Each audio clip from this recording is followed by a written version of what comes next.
কিন্তু আমাদের কমবেশ সবারই অনেক পছন্দের একটা জিনিস। এখানে আমি 1 কেজির মতো বড়ি নিয়েছি। বড়িটা প্রথমে ভালো করে ধুয়ে পরিষ্কার করে এখানে বেশি করে পানি দিয়ে সামান্য হলুদ দিয়ে 1 ঘন্টার মতো আমি সিদ্ধ করে নিব। যেহেতু বড়ি সিদ্ধ হতে সময় বেশি লাগে আর বড়ির মধ্যে এক্সট্রা একটা গন্ধ আসে, এজন্য আমি হলুদ দিয়েছি যাতে গন্ধটা না আসে। আর একটু সিদ্ধ করে নিয়েছি।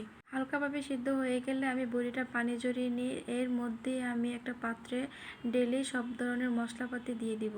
এখানে সব কিছু মশলা দেওয়া হয়ে গেলে আমি হাত দিয়ে ভালো করে বড়িটা মিক্স করে নেব।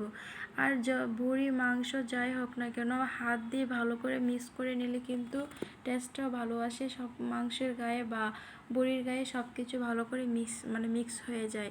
মিক্স হয়ে যাওয়ার পরে এই বড়িটা আমি প্রায় আধা ঘন্টার মতো রেস্টে রেখে দেব। তারপরে এখানে আমি ফোড়ন দিতে আর চলে আসছি। তেজপাতা, দারুচিনি, এলাচ আর এখানে আমি একটু হালকা পানিও দিয়ে দিলাম, যেহেতু ভালো করে সিদ্ধ করতে হবে।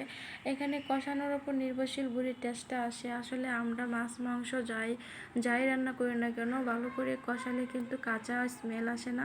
কষানোর ওপর কিন্তু অনেকটাই মাংস নির্ভরশীল, মানে খাওয়ার টেস্ট চলে আসে। এখানে আমি সময় নিয়ে বড়িটা কষিয়ে নিয়েছি। প্রায় আধা ঘন্টার মতো কষানো হয়ে গেলে এখানে আমি অল্প অল্প করে 3 বার পানি দিয়ে মোট কষিয়েছি ভালো করে।